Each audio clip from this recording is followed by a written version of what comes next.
OK, ici, un petit exercice. Pour chacun des nombres que vous voyez là, vous devez indiquer à quel ensemble il appartient. S'il appartient à plus qu'un ensemble, ben, vous le spécifiez. Donc, on va y aller ensemble.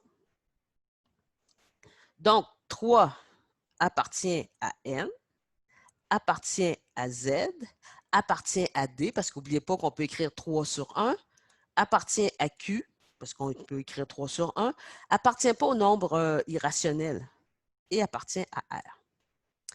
22 sur 5. Donc, vous prenez votre calculatrice, vous vérifiez 22 divisé par 5, ce qui donne 4,4. Donc, ça n'appartient pas à N ni à Z, parce que ce n'est pas un nombre entier. Il appartient à D parce que c'est 4,4. Donc, un nombre décimal fini et peut s'écrire sous forme de fraction. Q, parce que ça peut s'écrire sous forme de fraction. Et R. Moins 4. Moins 4 appartient à Z, naturellement à D, à Q et à R. Racine de 5. Je vous invite à utiliser votre calculatrice. Racine de 5 donne 2,23606,7. En tout cas, on voit que c'est pas fini, là. Puis qu'il n'y a rien de périodique, il n'y a rien qui se répète. Donc, ça appartient aux irrationnels et à l'ensemble R naturellement. Moins racine de 64. Moins racine de 64, ça donne moins 8. Donc, c'est un nombre entier, négatif. Donc, ça n'appartient pas à N, mais ça appartient à Z. Ça appartient à D parce que moins 8 sur 1, je peux l'écrire sous forme de fraction. Donc, si ça appartient à D, ça appartient forcément à Q et à R pour finir. 5 sur 6. Donc, c'est sûr que ça n'appartient pas ni à N ni à Z. 5 sur 6, ça donne 0,83 périodiques.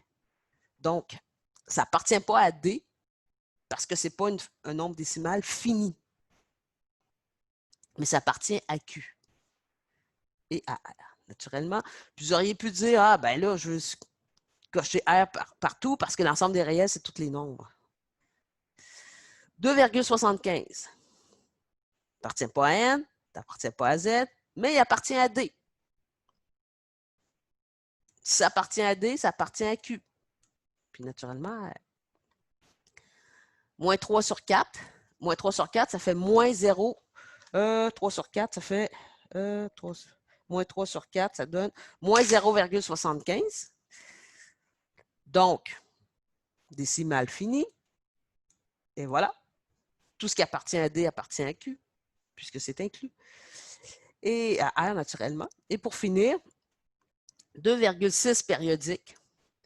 Donc, puisque c'est périodique, je sais que ça appartient à Q et l'ensemble des réels. Et voilà. On pourra vous demander. Et voilà.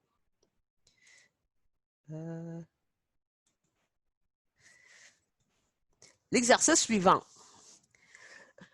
Écrivez le symbole de l'ensemble de nombres les plus restreints auxquels appartient chacun des nombres suivants. Donc, le plus restreint, moins 3,2, va appartenir à D. C'est sûr qu'il appartient aussi à Q, mais le plus restreint, c'est celui qui est le premier, en fait. Je sais que D est inclus dans Q, mais il appartient à D. Ici, 7. 7, c'est un nombre entier positif. Le plus restreint, ça va être N. Ça aurait pu être Z aussi, mais s'il avait été négatif. Mais là, comme il est positif, forcément, c'est N. C'est un dernier exemple. Moins 2 sur 3, donc je prends moins 2 sur 3. Ça me donne moins 0,6 périodique. Donc, c'est Q avec une petite étoile. Ici, j'ai oublié de mettre la petite étoile, mais...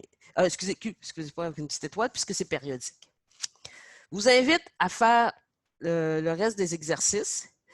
Si on est à distance, je vous demande d'envoyer une photo de votre exercice et je vous enverrai le corrigé. Sinon, présentez-moi le travail fait et je vous donnerai le corrigé. Ciao!